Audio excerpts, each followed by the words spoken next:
Il existe des monstres qui ne se cachent pas sous le lit. Ils s'assoient à la table du dîner, font la prière avant les repas, et se font appeler famille. L'histoire que je vais vous raconter aujourd'hui est sans doute l'une des plus lourdes que vous entendrez jamais. Je m'appelle Eleanor Rose Thompson, j'ai aujourd'hui 78 ans, et je porte plus d'un demi-siècle de silence sur les épaules. Je suis née et j'ai vécu toute ma vie dans la campagne rurale de Géorgie, dans une petite ville où la chaleur de l'été pèse comme une couverture étouffante, et où les secrets de famille sont mieux gardés que les clôtures des propriétés. Beaucoup ici ne me connaissent que sous le nom de Grand-Ma Ellie, la vieille dame aux cheveux blancs qui vend des tartes faites maison au marché fermier du samedi, et qui ne manque jamais l'église de 18 heures. Peu de gens peuvent imaginer ce que je porte en moi depuis l'âge de 10 ans. Partager cela me touche profondément, alors j'apprécierais vraiment que vous aimiez cette vidéo et vous abonniez à la chaîne pour montrer votre soutien. J'aimerais aussi échanger avec vous dans les commentaires, alors dites-moi depuis quelle ville ou pays vous regardez cette vidéo. Je sens que le moment est venu de raconter mon histoire. Pas pour moi, j'ai appris à vivre avec ce poids. Mais pour tous les enfants qui, comme moi, ont vu leur enfance volée par des mains qui auraient dû les protéger. Peut-être qu'en entendant mon témoignage, quelqu'un trouvera le courage d'agir. Avant que le silence ne devienne une prison à vie. Ma maison d'enfance était une simple maison en bois peinte en bleu clair, avec un petit porche où ma mère plaçait des pots de géranium rouge. Nous étions une famille modeste, comme la plupart des gens de notre région. Mon père, Ernest, travaillait dur dans les champs de coton, partant avant le lever du soleil et ne rentrant que lorsque les étoiles parsemaient déjà le ciel. Ma mère, Caroline, en plus de s'occuper de la maison et des enfants, faisait du pain et des tartes qu'elle vendait aux voisins. J'étais l'aîné de 3 enfants. Après moi venait Paul, de 2 ans mon cadet, et la petite Rosie, qui venait tout juste d'avoir 5 ans. Notre vie était simple, rythmée par le travail et les petits bonheurs. L'odeur du pain sortant du four l'après-midi, les histoires que ma mère racontait avant de dormir, les baignades dans le ruisseau pendant les journées d'été accablantes. Nous étions pauvres mais heureux à notre manière, jusqu'à ce que la tragédie frappe à notre porte ce funeste 12 mai 1957. La journée avait commencé grise, avec une pluie fine et constante qui ne cessait pas. Je m'étais réveillée plus tôt que d'habitude, alertée par la toux de ma mère venant de la chambre voisine. Ce n'était pas une toux ordinaire. Elle était profonde, rugueuse, comme si quelque chose se déchirait à l'intérieur. Quand je suis entrée dans la chambre de mes parents, j'ai vu maman allongée, le visage rouge de fièvre, les lèvres d'une couleur étrange que je ne reconnaissais pas encore à l'époque, mais que je sais maintenant être un signe de cyanose. « Maman, ça va ?» demandai-je, effrayée par la voir dans cet état. Elle tenta de sourire, mais l'effort semblait lui coûter beaucoup. « Juste une mauvaise grippe, ma fleur.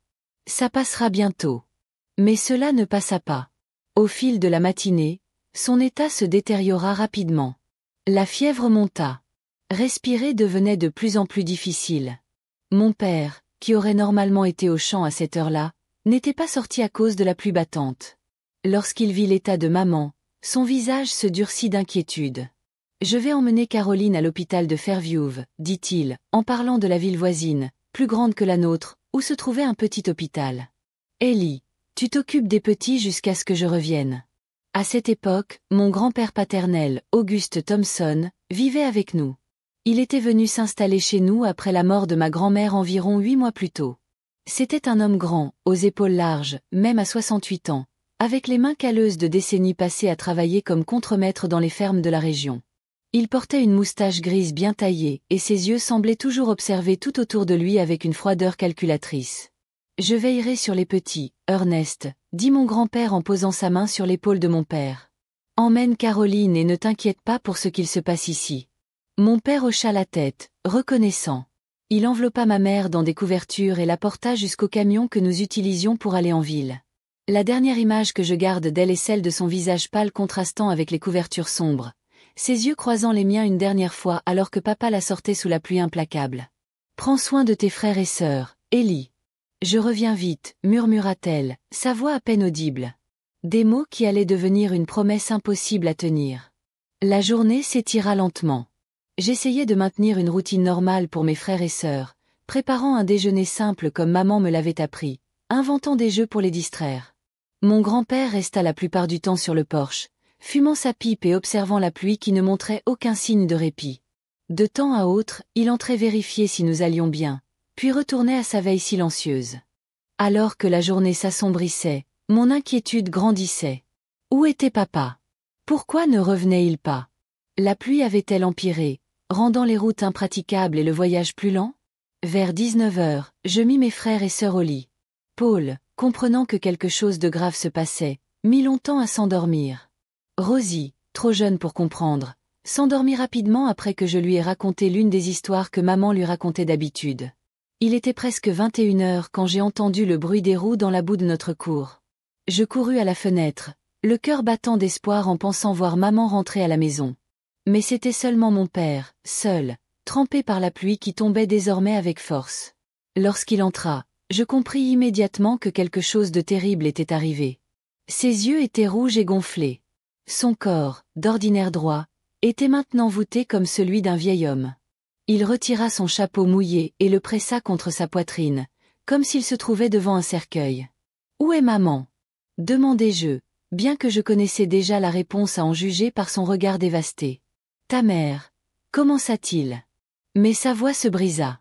Il déglutit difficilement avant de continuer. « Caroline n'a pas survécu, ma fille. C'était une pneumonie. Très avancée. Le docteur a dit qu'il n'y avait plus rien à faire. Le monde sembla s'écrouler autour de moi. Comment était-ce possible? Maman était encore là ce matin, essayant de sourire malgré la fièvre. Comment pouvait-elle avoir disparu à jamais en une seule journée? Mon père me serra fort contre lui, ses vêtements trempés mouillant ma robe, mais je ne le remarquai presque pas. Nous restâmes ainsi longtemps, partageant une douleur que les mots ne pouvaient exprimer. Mon grand-père nous observait depuis la porte de la cuisine, le visage impassible, comme toujours. Les préparatifs pour la veillée sont déjà en cours, dit finalement mon père en se détachant un peu. Demain matin, je la ramènerai à la maison. J'aurai besoin que tu sois forte, Ellie. Pour les petits. Je hochai la tête, ravalant mes larmes. J'avais toujours été la fille responsable, celle qui aidait maman en tout. Il fallait maintenant que je le sois encore plus. Va te reposer, mon fils, dit mon grand-père à mon père. Le trajet a été long, et demain sera une journée difficile. Je veillerai sur les petits avec Ellie. Mon père me regarda, hésitant, mais la fatigue se lisait dans chaque ligne de son visage. Essaie de dormir un peu, ma fille. Je sais que c'est difficile, mais tu auras besoin de force. J'acquiesçai encore, même si je savais que le sommeil serait impossible cette nuit-là. Papa se rendit dans la chambre qu'il partageait avec maman jusqu'à quelques heures auparavant. Le son étouffé de ses sanglots traversa les cloisons minces de notre maison pendant des heures. Je m'assis dans le salon, à la table, fixant le vide. La pluie continuait dehors, comme si le ciel lui-même pleurait ma mère. Mon grand-père s'assit de l'autre côté de la table, se versant un verre de whisky que nous gardions pour les invités. « Bois une gorgée, dit-il en me tendant le verre. Ça aide à engourdir la douleur. » J'hésitais. Je n'avais jamais bu d'alcool de ma vie, et je savais que maman n'aurait pas approuvé. Mais maman n'était plus là, et la douleur dans ma poitrine me donnait l'impression de me noyer. J'acceptai le verre et pris une petite gorgée. La boisson brûla ma gorge, faisant monter les larmes à mes yeux.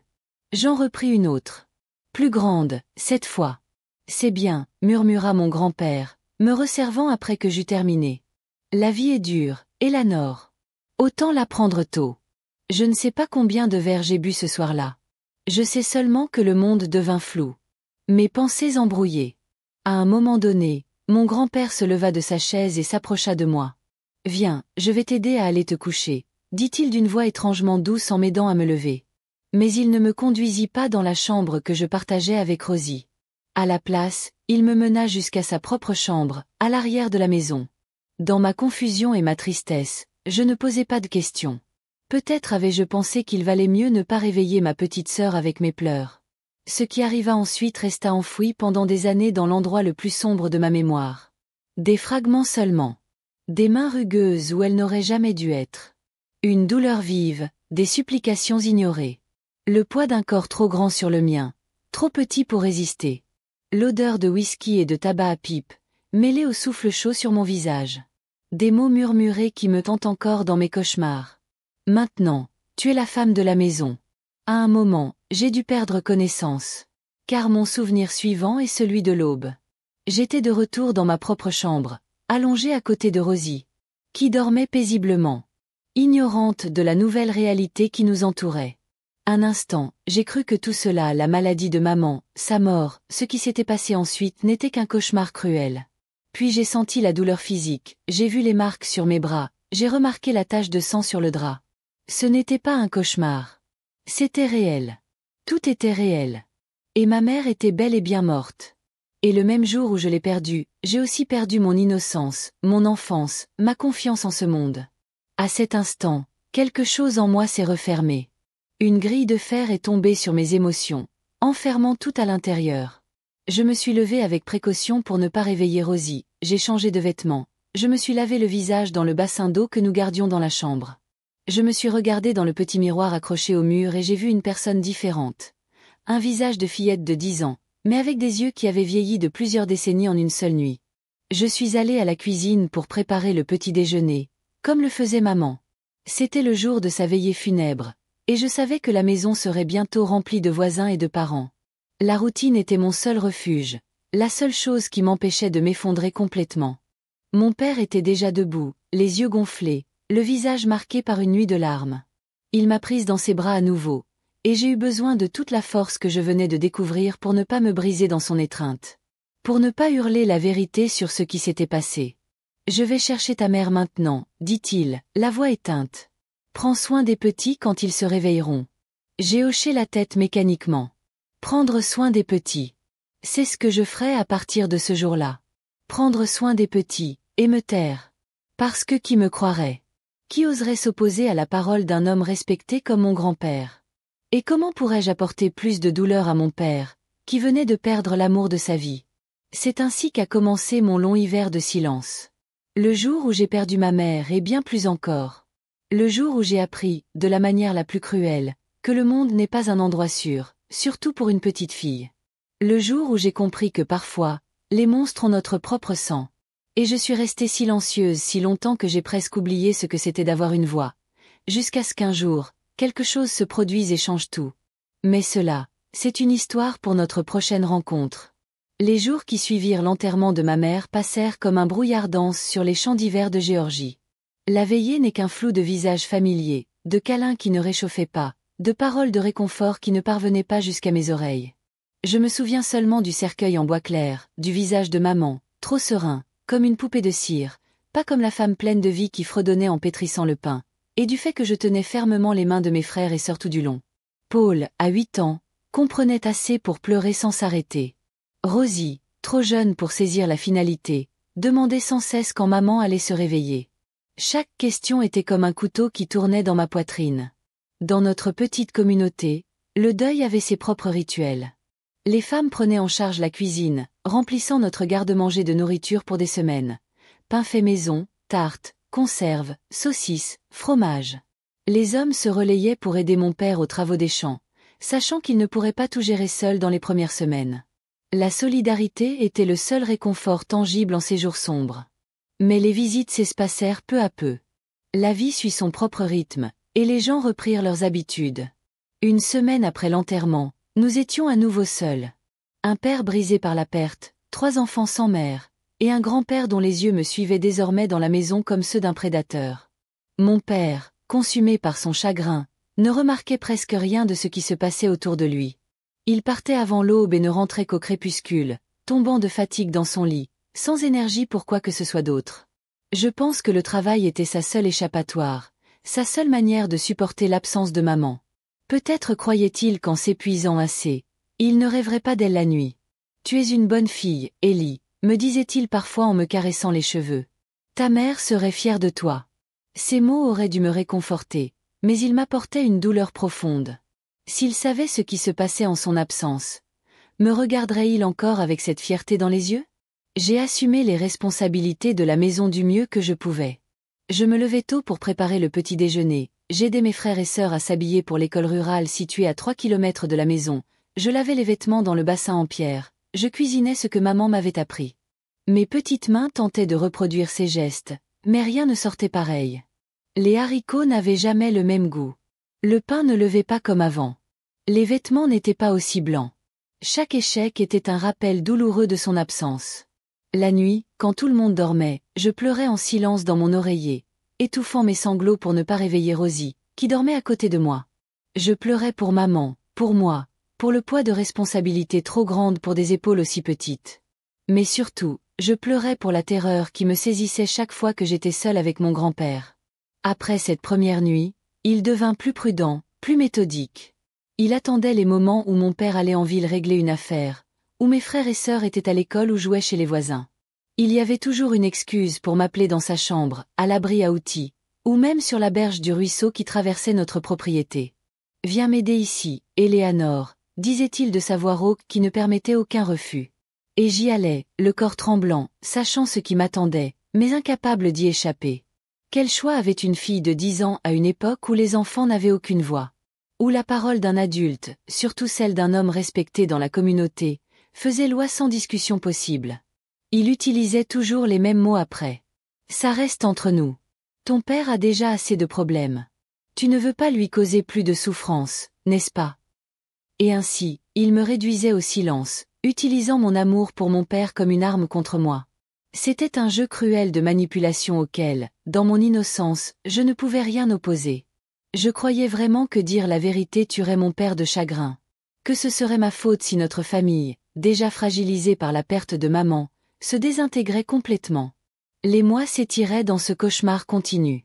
L'hiver arriva en force dans le sud, apportant des gelées qui blanchissaient les champs au petit matin et des nuits si froides que l'on voyait notre souffle à l'intérieur de la maison. Les jours où le vent soufflait fort, transperçant jusqu'aux os, j'en arrivais presque à apprécier le froid, car il me permettait de porter plusieurs couches de vêtements, créant une barrière de plus entre moi et les mains qui me violaient. Avec le temps, j'ai appris à m'absenter mentalement pendant ces moments-là. Mon corps restait prisonnier, mais mon esprit s'évadait loin, vers les histoires que maman racontait autrefois, vers les champs verts où nous cueillions des fleurs au printemps, vers un futur lointain où je serais assez grande pour fuir cet endroit avec mes frères et sœurs. C'était une forme de survie, une dissociation qui me permettait de supporter l'insupportable. En août de cette année-là, quand j'ai eu 11 ans, j'ai réalisé avec horreur que mon corps commençait à changer. De petites bosses douloureuses apparurent sur ma poitrine, annonçant une puberté précoce qui ne faisait qu'aggraver ma situation. Mon grand-père remarqua ces changements avec un intérêt qui me donnait la nausée. « Tu deviens une jeune demoiselle, hein » commenta-t-il un jour, ses yeux parcourant mon corps d'une manière qui me donna envie de disparaître. « Ta mère aussi s'est développée tôt. » J'essayais de cacher les changements du mieux que je pouvais.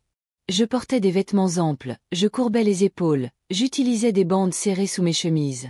Tout pour paraître plus petite, moins visible, moins désirable à ses yeux. Mais c'était inutile. Cet été-là, nous avons commencé à recevoir la visite fréquente d'une cousine éloignée de mon père, tante Louise, une veuve d'une 50aine d'années qui vivait en ville.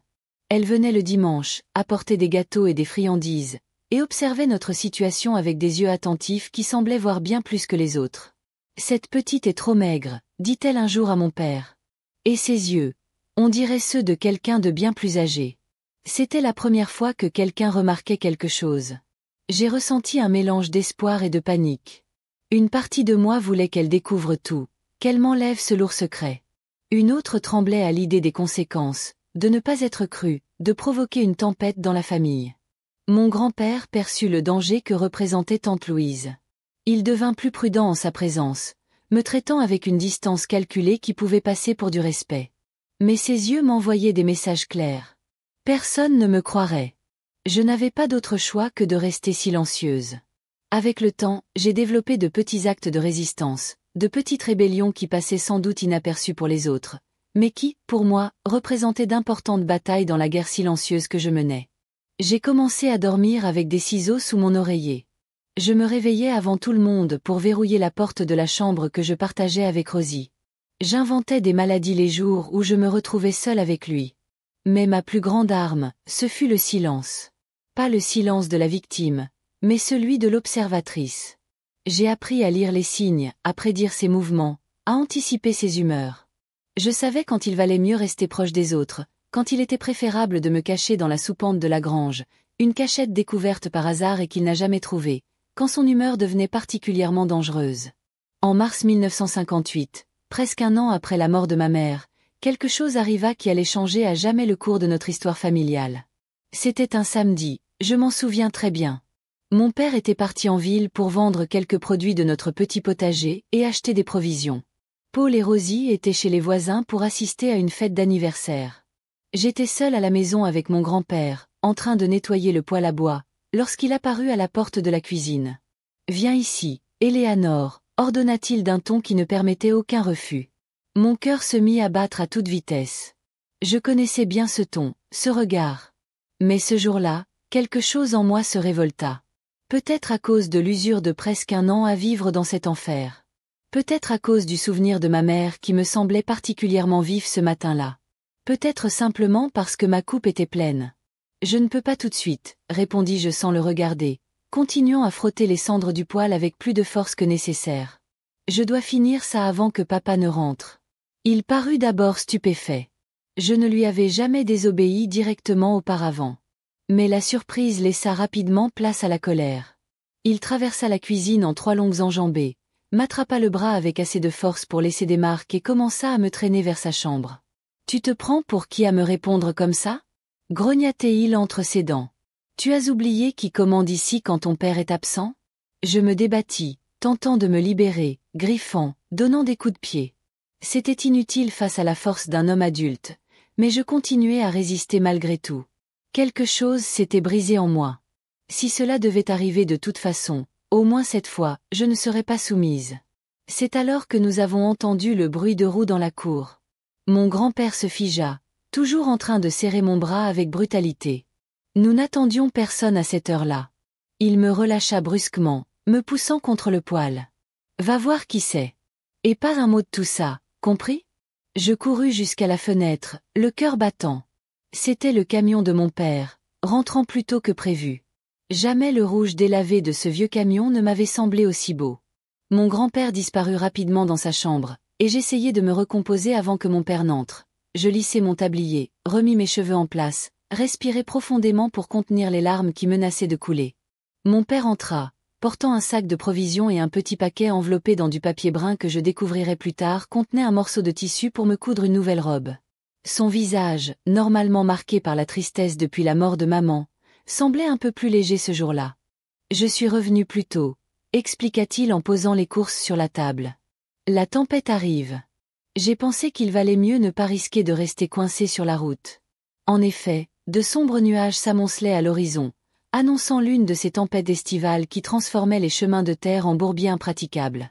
Je l'aidai à ranger les provisions, essayant d'agir normalement. Mais mon bras me lançait là où mon grand-père l'avait serré, et mon cœur battait encore de façon désordonnée à cause de la confrontation interrompue. Mon père m'observait attentivement pendant que nous rangions tout. À un moment, sa main toucha mon bras exactement à l'endroit où les marques rouges laissées par les doigts de mon grand-père étaient visibles. Je me reculai instinctivement avec un gémissement de douleur que je ne pus retenir. « Qu'est-ce que tu as là, Ellie ?» demanda-t-il en fronçant les sourcils. « Rien », répondis-je rapidement. Je me suis cogné en nettoyant sous la table. Il ne sembla pas convaincu. Ses yeux, si semblables aux miens, les mêmes que j'avais vus vieillir dans le miroir, étudièrent mon visage longuement. « Il se passe quelque chose que je devrais savoir ?» demanda-t-il finalement, d'une voix douce mais ferme. Les mots restèrent coincés dans ma gorge. C'était ma chance de tout dire, de mettre fin à ce cauchemar. Mais la peur de ne pas être crue, peur des conséquences, peur de détruire ce qui restait de notre famille me paralysa. « Non, papa. » J'ai menti, en baissant les yeux pour qu'il ne voie pas la vérité en moi. « Tout va bien. » Il soupira, manifestement peu convaincu, mais n'insista pas. À la place, il me caressa brièvement les cheveux avant d'aller voir où était mon grand-père. Les premiers grondements de tonnerre se firent entendre au loin, annonçant la tempête imminente. En moi, une autre tempête se formait, faite de culpabilité pour ne pas avoir saisi cette opportunité, de soulagement d'y avoir échappé cette fois, et d'un nouveau sentiment que je mis du temps à identifier, l'espoir. Mon père avait remarqué quelque chose. Il avait posé des questions. Peut-être, juste peut-être, tout n'était pas perdu. Ce que je ne savais pas encore, c'est que la véritable tempête dans notre famille ne faisait que commencer à se former à l'horizon, sur le point d'éclater avec une force qui allait changer nos vies à jamais. La tempête qui se formait cet après-midi de mars 1958 n'était pas seulement celle qui assombrissait le ciel. Une autre, plus dense et plus chargée, se levait à l'intérieur même des murs de notre maison. Les jours qui suivirent l'incident dans la cuisine furent remplis d'une tension presque palpable. Mon grand-père, pour la première fois, semblait sur ses gardes en ma présence, me lançant des regards mêlant menace et appréhension.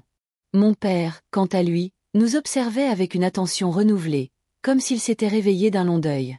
Quelque chose avait changé dans le comportement de mon père. Il commença à rentrer plus tôt du travail dans les champs, à poser des questions sur notre journée, à remarquer les petits détails qui lui échappaient auparavant, prisonnier de sa peine. Parfois, je le surprenais en train de m'observer, le visage traversé par une expression interrogative, comme s'il essayait de déchiffrer une énigme écrite sur mon visage. D'autres fois, je le surprenais en pleine discussion à voix basse avec mon grand-père, des conversations qui s'arrêtaient net dès que j'entrais dans la pièce. La routine de la maison semblait suivre son cours habituel. Je continuais à m'occuper de la maison et de mes frères et sœurs, à cuisiner, laver, coudre. Mais quelque chose de subtil avait changé dans la dynamique familiale. Les occasions que trouvait mon grand-père pour se retrouver seul avec moi diminuèrent drastiquement. Non pas faute de tentatives de sa part, mais parce que mon père semblait toujours apparaître au moment critique, surgissant à l'improviste là où on ne l'attendait pas. Par une nuit d'avril particulièrement froide, alors que l'automne colorait déjà les feuilles des arbres de rouge et d'or, ce que je redoutais et espérais en secret se produisit. Mes frères et sœurs dormaient déjà, et je finissais de laver la vaisselle du dîner. La cuisine n'était éclairée que par la lampe à pétrole suspendue au centre, et par la lueur orangée qui s'échappait de la porte du poêle à bois. Le chant des grillons et le hurlement lointain d'un chien étaient les seuls bruits, en dehors du frottement monotone du torchon sur les assiettes. Mon grand-père entra dans la cuisine furtivement, avec cette démarche lourde mais silencieuse que j'avais appris à reconnaître et à craindre. Mon père était sorti vérifier un bruit venant de l'abri à outils, ou du moins c'est ce qu'il avait dit. Rétrospectivement, je compris que c'était un piège soigneusement planifié. Seule, Éléanore. La voix de mon grand-père résonna derrière moi, rauque et basse. Le frisson familier de la terreur parcourut ma colonne vertébrale. Je hochai la tête sans me retourner, mes mains continuant mécaniquement à sécher la vaisselle comme si de rien n'était, comme si je pouvais me cacher dans la normalité du geste. Ça fait longtemps qu'on n'a pas eu un moment juste tous les deux, poursuivit-il en s'approchant. Je sentis son souffle, un mélange de tabac et de whisky sur ma nuque. Ton père est bien collant, ces derniers temps, tu trouves pas? Ses mains lourdes se posèrent sur mes petites épaules, et je sentis mes jambes faiblir. Je savais déjà ce qui allait suivre. Le même cauchemar qui se répétait depuis presque un an. Je fermai les yeux très fort, cherchant ce lieu lointain dans mon esprit où j'avais l'habitude de me réfugier. Qu'est-ce qui se passe ici? La voix de mon père, tranchante comme je ne l'avais jamais entendue, brisa le silence. J'ouvris les yeux pour le voir debout à la porte de la cuisine, une expression mêlant incrédulité et fureur montante sur son visage habituellement si doux. Mon grand-père retira ses mains de mes épaules comme si elles avaient été brûlées, reculant d'un pas. Rien, mon fils, répondit-il avec une fausse désinvolture. Juste parler avec la fille. Parler. La voix de mon père était basse, contenue, mais ses yeux brûlaient. Ce n'est pas ce que j'avais cru.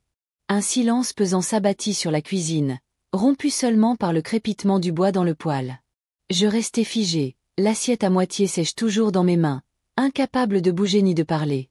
J'avais imaginé ce moment, celui où mon secret serait révélé des centaines de fois. Mais maintenant que cela arrivait, je n'émettais plus un seul son. « Va dans ta chambre, Ellie », ordonna mon père sans quitter mon grand-père des yeux. J'hésitai un instant, partagé entre le soulagement de pouvoir m'échapper et la peur de ce qui se passerait en partant. « Va », répéta-t-il, cette fois avec plus de fermeté. Je laissai tomber l'assiette et le torchon et passai rapidement devant mon père en direction du couloir qui menait aux chambres. Mais au lieu de rentrer dans ma chambre, je m'arrêtai dans l'obscurité du couloir, le cœur battant si fort que je craignais qu'il ne l'entende. « Que faisais-tu avec ma fille ?» La voix de mon père résonna à nouveau, maintenant qu'il me croyait loin. « Je te l'ai déjà dit. » On ne faisait que discuter, répondit mon grand-père. Mais sa voix avait un léger tremblement que je n'avais jamais entendu auparavant. Tu te fais des idées. La voix de mon père prit une tournure dangereuse. Depuis des semaines, je vous observe tous les deux. Les marques sur ses bras. La façon dont elle grimace quand tu t'approches. Les cauchemars, la nuit. Tu crois que je suis aveugle ou stupide? Elle a toujours été un peu maladroite. Et ses rêves, elle a perdu sa mère, c'est compréhensible. Ne me prends pas pour un idiot, répondit mon père, sa voix pleine de douleur. Je me recroquevillai dans l'ombre du couloir. La nuit dernière, j'ai fait semblant de dormir. Je t'ai vu essayer d'ouvrir la porte de sa chambre. Je t'ai vu insister même quand elle disait qu'elle était malade. Un silence choqué s'ensuivit. Il avait vu. Il avait compris. Un soulagement m'envahit, aussitôt suivi par une vague de peur. Tu te méprends, répondit mon grand-père, d'une voix plus douce. Elle a besoin d'un repère féminin. Sans sa mère, elle est perdue. Tais-toi, hurla mon père, un bruit de vaisselle brisée résonna. N'ose pas insinuer qu'elle invente tout ça. Je n'ai rien fait de mal, se défendit mon grand-père, sa voix devenant plus dure. Elle agit comme une grande, tout comme sa mère. Un bruit sourd et puissant retentit alors, un choc brutal, suivi de bruits de lutte, de meubles déplacés, de verres cassés. Je me bouchai les oreilles. Mais le bruit ne cessait pas. Puis un dernier fracas et un silence total. Je courus jusqu'à la cuisine. Mon père était debout, haletant, les poings ensanglantés. Mon grand-père gisait au sol, immobile. Une flaque de sang s'étendait près du poêle. « Papa » murmurai-je. Il se tourna, les yeux perdus, puis retrouva ses esprits. « Ellie, je t'avais dit d'aller dans ta chambre. Est-ce qu'il… » Il s'agenouilla, chercha un pouls, puis hocha lentement la tête. « Va réveiller Paul, » dit-il d'un ton calme, en contraste total avec le chaos. « Dis-lui que vous dormiez. Tu n'as rien vu, rien entendu. Compris ?» J'acquiesçai. Mon grand-père était mort. Le cauchemar était fini, mais un autre venait de commencer. Mon père posa ses mains sur mes épaules, me regarda droit dans les yeux. « Un jour, quand tu seras plus grande, je te demanderai ce qui s'est vraiment passé dans cette maison. Et ce jour-là, tu me diras tout. Mais pas aujourd'hui. Aujourd'hui, tu n'as rien vu. Promis. Promis, papa, répondis-je, avec une maturité bien au-delà de mon âge. Les heures suivantes sont floues dans ma mémoire. J'ai réveillé Paul, lui ai murmuré ce qu'il fallait dire, puis j'ai rejoint Rosie dans notre chambre, encore endormie, ignorante de tout. Je me souviens des voix dans la nuit, des lanternes traversant les fenêtres, des hommes allant et venant dans la maison. Du shérif, un homme massif à la moustache épaisse, posant des questions à voix basse. Du médecin qui examina le corps de mon grand-père dans la cuisine. « C'est un accident, Ernest, » dit le shérif à mon père. « On voit bien qu'il a glissé et s'est cogné la tête. Ça peut arriver, surtout après quelques verres. » Peut-être le shérif y croyait-il. Ou peut-être ne voulait-il pas s'en mêler. Quoi qu'il en soit, la version officielle fut adoptée. Auguste Thompson, 69 ans, était mort d'une chute malheureuse. Personne ne posa de questions. Ou s'ils en posèrent, ils préférèrent garder le silence. La veillée fut brève, peu de monde. Quelques habitants du village, d'anciens collègues. Aucune vraie larme ne fut versée. Mon père resta stoïque, remplissant ses obligations avec la dignité d'un homme qui fait ce qu'il faut, même si ce n'est pas ce qu'il voudrait. J'observais tout avec un certain détachement, comme si je regardais une scène d'une pièce dans laquelle je n'avais pas de rôle. Lorsque le simple cercueil fut descendu dans la terre du petit cimetière, j'eus la sensation étrange qu'un grand poids quittait mes épaules, comme si on enterrait avec ce corps les derniers mois de peur et de silence.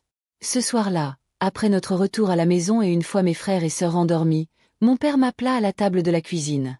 C'était la même table où s'étaient déroulés des moments difficiles, maintenant soigneusement nettoyés. « Ellie, » dit-il doucement, pour ne pas réveiller les enfants. « Je ne t'ai jamais demandé d'expliquer, et je ne le ferai pas aujourd'hui. Je veux juste que tu saches, le rôle d'un père, c'est de protéger ses enfants. C'est ce que j'ai essayé de faire. » Sa voix tremblait d'émotion, et pour la première fois, je vis des larmes dans ses yeux. Il tendit la main et prit la mienne. C'était notre première vraie conversation depuis le décès de maman. « Si un jour tu veux en parler, je serai là. Mais si tu préfères ne jamais en parler, c'est d'accord aussi. Ce qui compte, c'est qu'on soit en sécurité maintenant. » Je le regardai dans les yeux. « On a fait ce qu'on devait faire, papa. Et on est encore là. C'est tout ce qui compte. » Il hocha la tête, un léger sourire triste sur le visage. « Tu es forte, comme ta mère. Elle serait fière. » À cet instant, un lien silencieux s'établit entre nous. Et pour la première fois depuis 1 an, je dormis paisiblement. Mais certains souvenirs, même enfouis, trouvent toujours un moyen de revenir plus tard. Cette nuit-là avait marqué une fin, mais la guérison, elle, prend du temps. La vie, pourtant, continue. Peu à peu, notre maison cessa d'être un lieu de peur pour redevenir un foyer. Pas d'un coup, pas entièrement. Certaines ombres mettaient du temps à disparaître. L'été 1958 arriva avec sa chaleur étouffante et ses nuits difficiles. Mais en moi, quelque chose commençait à changer. Mon père, sans jamais reparler de cette nuit douloureuse, entreprit de reconstruire notre vie. Il ne se contentait plus de subvenir à nos besoins. Il essayait, à sa manière discrète, de combler le vide laissé par maman. Il coiffait Rosie, aidait Paul avec ses devoirs, et préparait même des gâteaux en suivant les recettes que maman avait conservées. Les voisins plaisantaient gentiment. « Tu deviens une mère au foyer, Ernest. » Il souriait simplement. « Mes enfants ont besoin de moi. Alors j'apprends. Quant à moi, je retournais à l'école. Mon père y tenait. Ta mère le voulait, répétait-il. L'école fut à la fois un soulagement et un défi. J'étais différente des autres enfants, et mon institutrice, mademoiselle Martha, le remarquait. Éléanore semble ailleurs parfois, disait-elle à mon père. Mais elle apprend vite. Elle avait raison. Une partie de moi restait toujours en alerte. Le passé m'avait rendue méfiante, mais aussi plus forte. La nuit, les cauchemars revenaient encore, mais plus rarement. Il m'arrivait parfois de me réveiller en sursaut, secoué par un mauvais rêve, le cœur battant fort. Lors des nuits les plus difficiles, c'était mon père qui venait s'asseoir au bord du lit et restait là, silencieux, jusqu'à ce que je retrouve mon calme. « Ça va aller, Ellie, » murmurait-il dans l'obscurité. Ce n'était qu'un rêve. Tu es en sécurité maintenant. Rien de mal ne t'arrivera. Plus jamais. Il ne me demandait jamais ce que j'avais rêvé. Ce n'était pas nécessaire. On se comprenait sans mots. Au début de l'année 1960, alors que j'avais 13 ans, la vie a encore une fois pris un tournant inattendu. Tante Louise, une cousine éloignée de mon père qui nous rendait parfois visite, venait de perdre son deuxième mari. Sans enfant, seule dans une grande maison en ville, elle fit une proposition qui allait changer le cours de nos vies. « Ernest, dit-elle un dimanche après le déjeuner, alors que nous buvions du thé glacé sur le porche, pourquoi ne viendriez-vous pas vivre avec moi à Fairview? La maison est bien trop grande pour une seule personne, et les enfants auraient accès à de meilleures écoles. » Mon père hésita, passant une main sur son menton mal rasé. « Je ne sais pas, Louise. Cette terre, c'est tout ce que j'ai. Elle appartenait à mon père, et avant lui à son père. Je ne parle pas de vendre, répondit-elle. Tu pourrais engager quelqu'un pour s'en occuper et venir le week-end. Pense aux enfants, Ernest. Quel avenir ont-ils ici?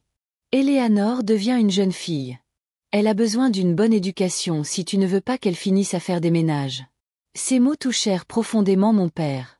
S'il souhaitait quelque chose plus que tout, c'était que ses enfants aient les opportunités que lui et ma mère n'avaient jamais eues.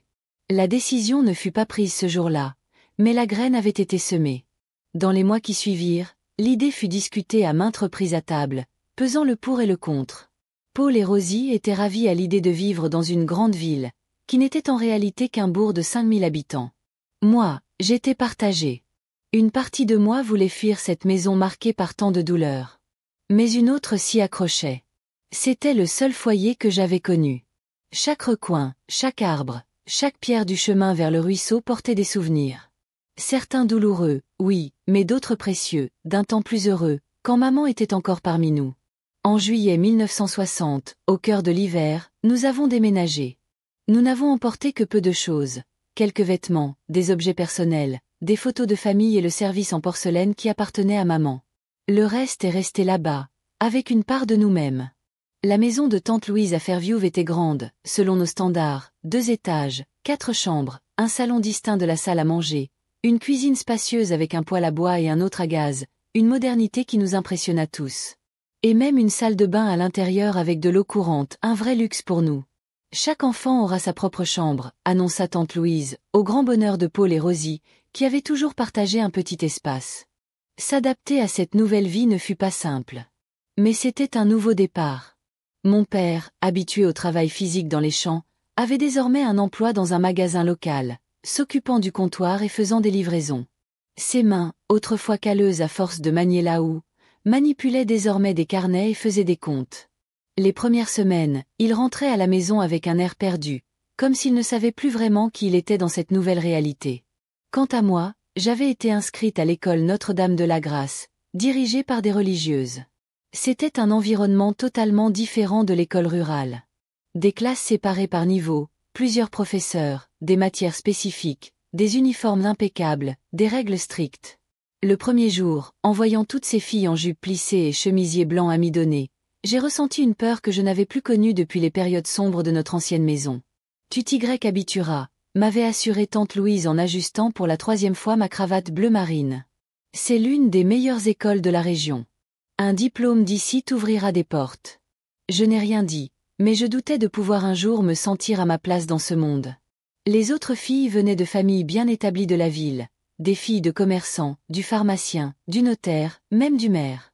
J'étais la fille de la campagne, avec un accent marqué et des manières simples, portant un uniforme de seconde main que tante Louise avait obtenu par une connaissance. Les premiers mois furent marqués par une solitude presque totale. Je m'asseyais toujours au fond de la classe, ne parlais que si l'on m'interrogeait directement, et évitais la cour de récréation en me réfugiant dans la bibliothèque sous prétexte d'étudier. Ce n'était pas seulement de la timidité. C'était une barrière de protection que j'avais construite autour de moi, un mur invisible qui gardait le monde à distance. Sur le plan scolaire pourtant, je m'épanouissais. Je découvris dans les livres un refuge, un monde alternatif où fuir les complications du quotidien. Sœur Cécilia, la professeure de français, fut la première à remarquer mon talent pour l'écriture et la lecture. « Tu as un don pour les mots », me dit-elle un après-midi après avoir lu une rédaction où je décrivais la région où j'avais grandi. J'y avais parlé des champs ondulants de notre propriété, du ruisseau d'eau claire, des arbres jaunes qui éclataient en couleur à la fin de l'hiver avec une intensité qui l'avait surprise. « Tu devrais envisager de devenir enseignante un jour. » C'était la première fois que quelqu'un suggérait que je pouvais être plus qu'une femme au foyer, plus qu'une suite logique du destin de ma mère. L'idée s'est plantée comme une graine fragile sur une terre aride, mais qui, contre toute attente, a commencé à germer. À la maison, notre nouvelle vie familiale trouvait également son rythme. Tante Louise, bien que dynamique et parfois un peu trop pragmatique, avait un cœur généreux. Elle nous traitait comme ses propres enfants, avec un mélange de discipline et d'affection qui, à ma grande surprise, fonctionnait bien. Une fille de ton âge doit apprendre plus que les leçons d'école, disait-elle en m'enseignant le crochet lors des soirées d'hiver. Elle doit savoir gérer une maison, recoudre un bouton, faire un gâteau qui ne ressemble pas à une brique. Mais elle doit aussi savoir compter pour ne pas se faire tromper, et lire de bons livres pour avoir des idées et une opinion à elle.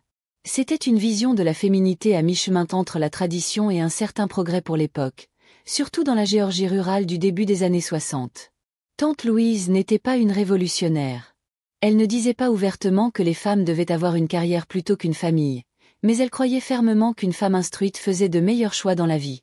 Mon père, de son côté, semblait peu à peu rajeunir. Le poids qu'il portait depuis la mort de ma mère, aggravé par l'épisode tragique avec mon grand-père, commençait à diminuer. Il se remit à sourire, à raconter des histoires à table, à jouer avec Rosie et à aider Paul avec ses devoirs.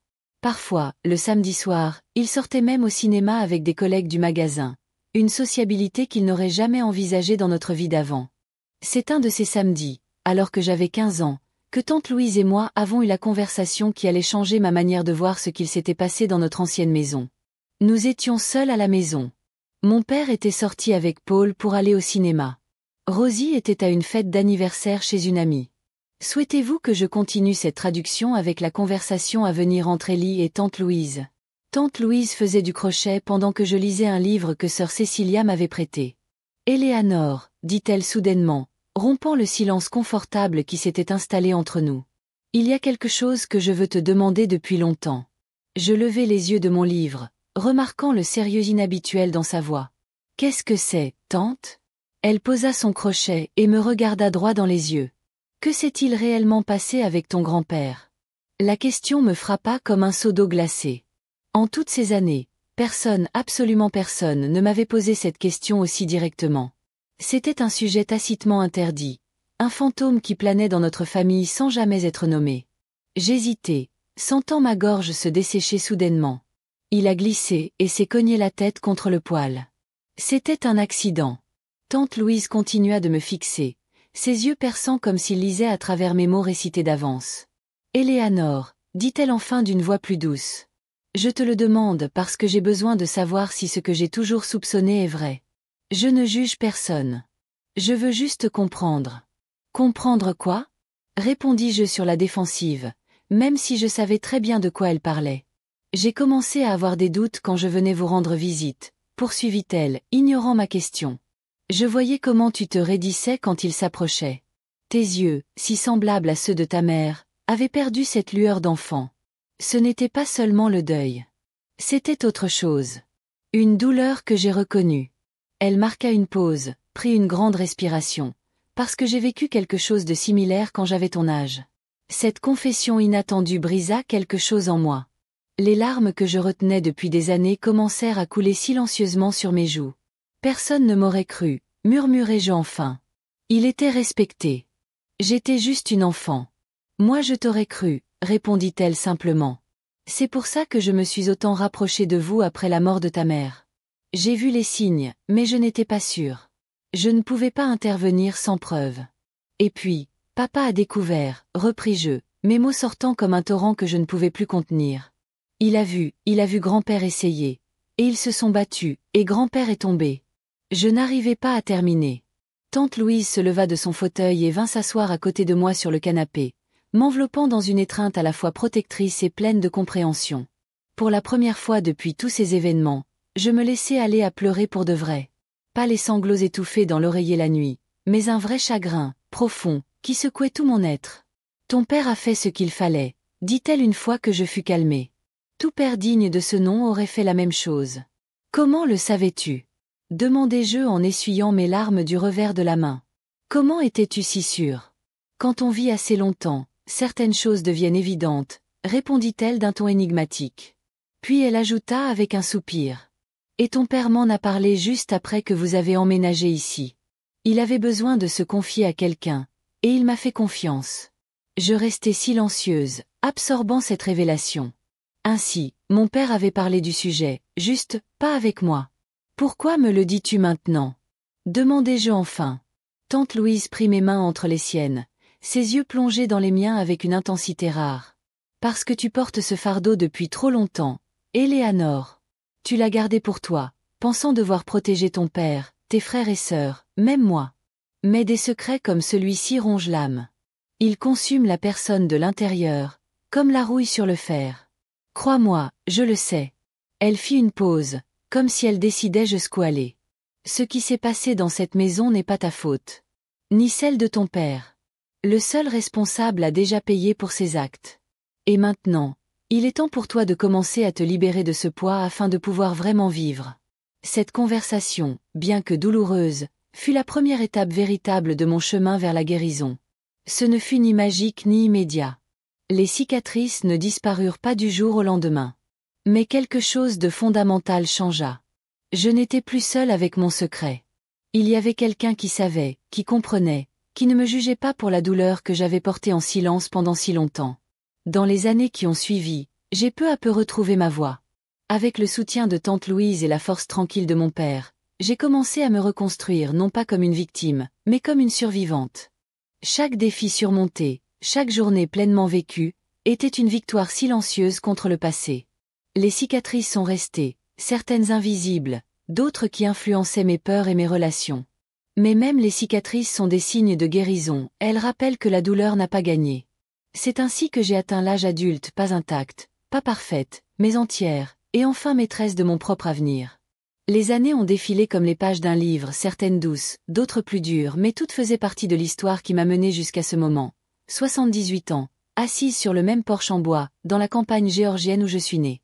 Le temps a blanchi mes cheveux, marqué mon visage de rides pleines d'histoire, courbé un peu mon dos, mais il n'a jamais courbé mon esprit. Les années 60 ont apporté de grands changements, pour le pays comme pour moi. Pendant que le monde connaissait ses luttes et ses progrès, je terminais mes études à l'école Notre-Dame de la Grâce de Fairview. Sœur Cécilia, celle qui avait vu du potentiel en moi, m'a encouragée à passer l'examen pour devenir enseignante. Tu es née pour enseigner, Éléanore, disait-elle. Et elle avait raison. Je suis devenue institutrice en 1965, à seulement 18 ans. Ma première classe était modeste, semblable à celle dans laquelle j'avais étudié enfant.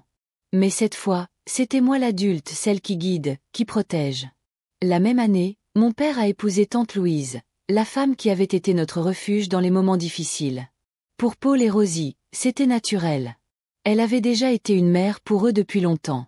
Leur mariage était simple mais touchant. Mon père semblait nerveux, et Louise rayonnait d'une joie discrète. La veille de la cérémonie, mon père et moi étions seuls sur le porche. « Tu es heureuse pour nous » m'a-t-il demandé. « Bien sûr, papa, ai-je répondu sincèrement. Vous méritez tous les deux cette chance. » Il a hoché la tête, puis a ajouté. « Il y a des jours où je pense encore à ta mère. Une partie de moi l'aimera toujours. Mais j'ai appris que le cœur peut grandir, qu'on peut aimer à nouveau sans trahir ce qu'on a ressenti avant. C'est pareil pour la douleur. Elle ne disparaît pas, mais on apprend à la porter autrement. C'était la conversation la plus proche que nous ayons jamais eue sur notre passé. Et c'était suffisant. L'année suivante, j'ai rencontré Anthony, le nouveau médecin de la ville.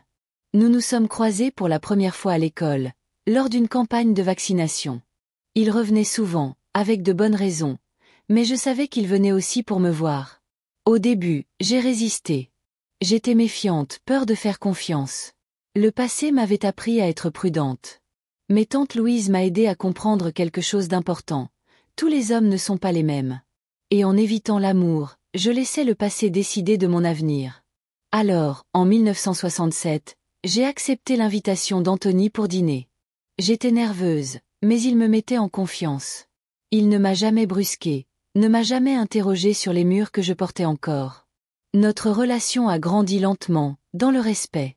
Et pour la première fois de ma vie, j'ai compris ce que cela voulait dire d'aimer sans avoir peur. Une nuit étoilée, assise près de l'étang à la périphérie de la ville, j'ai pris la décision la plus difficile et la plus libératrice de ma vie. Je lui ai tout raconté, ma mère, mon grand-père, la nuit où mon père, sans le vouloir, est devenu un meurtrier pour me protéger.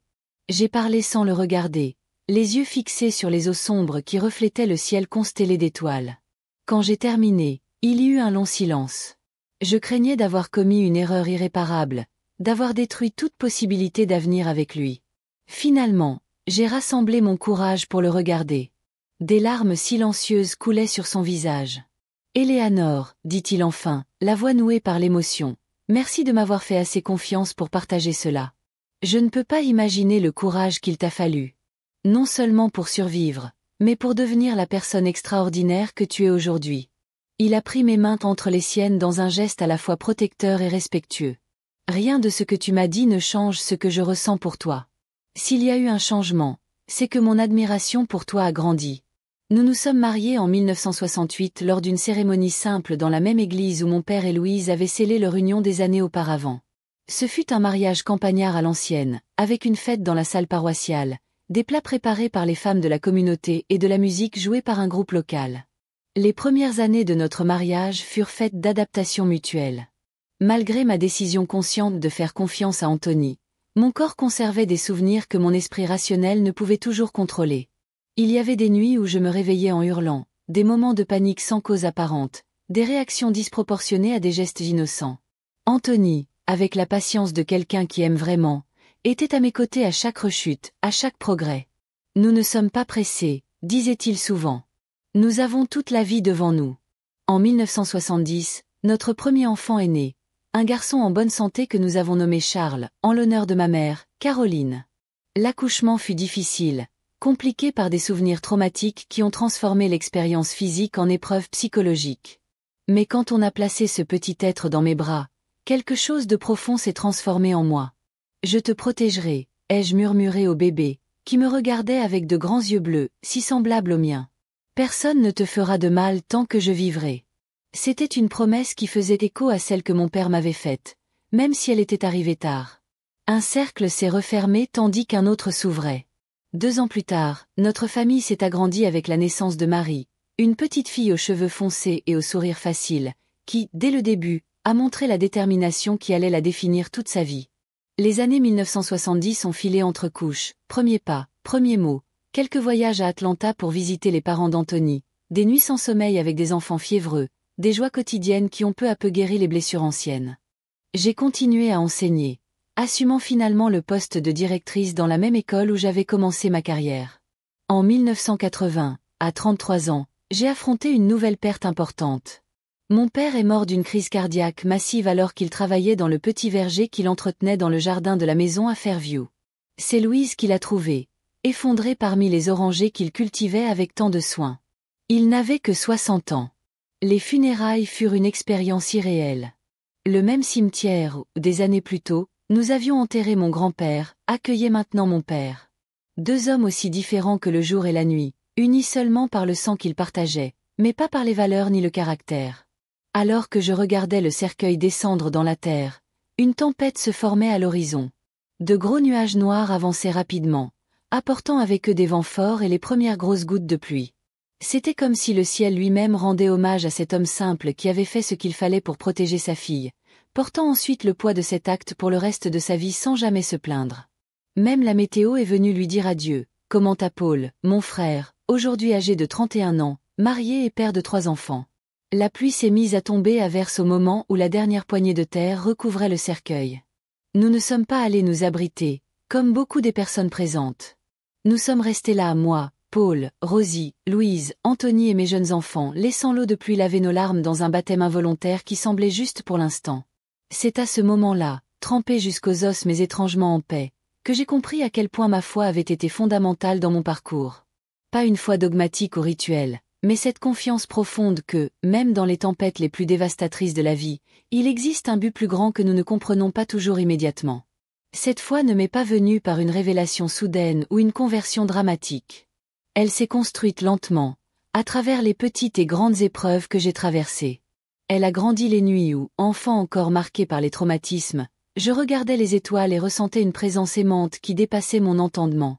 Elle s'est renforcée lorsque, contre toute attente, j'ai trouvé en Anthony non seulement un mari, mais un partenaire qui m'a aidé à reconstruire la confiance que je croyais perdue à jamais. Dieu écrit droit avec des lignes courbes, disait souvent Louise. Et bien que je n'ai pas complètement compris cette phrase dans ma jeunesse, avec le temps, elle a pris un sens profond pour moi. Comment expliquer autrement qu'une fille abusée, traumatisée, presque détruite ait pu non seulement survivre, mais s'épanouir? Comment le justifier?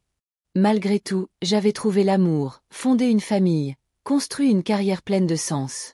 Comment comprendre que les mêmes mains qui avaient été blessées pouvaient désormais soigner, enseigner, créer? Au fil des années qui ont suivi, cette foi m'a soutenue face à d'autres épreuves. Elle était là quand mon fils Charles, à l'âge de 15 ans, a eu un grave accident qui a failli le laisser paralysé. Elle a tenu bon quand Marie, à 20 ans, m'a annoncé qu'elle était enceinte et que le petit ami avait disparu dès qu'il avait appris la nouvelle. Elle ne m'a pas abandonnée, même lorsque, en 1995, Anthony a été diagnostiqué avec un cancer agressif qui l'emporterait en moins d'1 an. Pendant les 6 mois où je l'ai soigné à la maison, le regardant jour après jour dépérir, j'ai souvent remis en question le sens de tant de souffrance. Pourquoi quelqu'un d'aussi bon devait-il partir si tôt, à 55 ans? Pourquoi, après tout ce que j'avais déjà affronté, fallait-il que je vive encore cette épreuve? Je n'ai pas trouvé de réponse facile. Peut-être n'y en a-t-il pas. Mais j'ai découvert que la foi ne consiste pas à avoir toutes les réponses. C'est faire confiance, même quand les questions restent ouvertes. La nuit où Anthony est parti, j'étais seule avec lui dans la chambre. Mes enfants étaient allés chercher le prêtre, exaucant le dernier souhait de leur père. Je lui tenais la main, déjà froide et faible, pendant qu'il luttait pour chaque souffle difficile. « N'aie pas peur », ai-je murmuré, répétant les mots qu'il m'avait si souvent dit les nuits où les cauchemars m'assaillaient. « Je suis là avec toi. »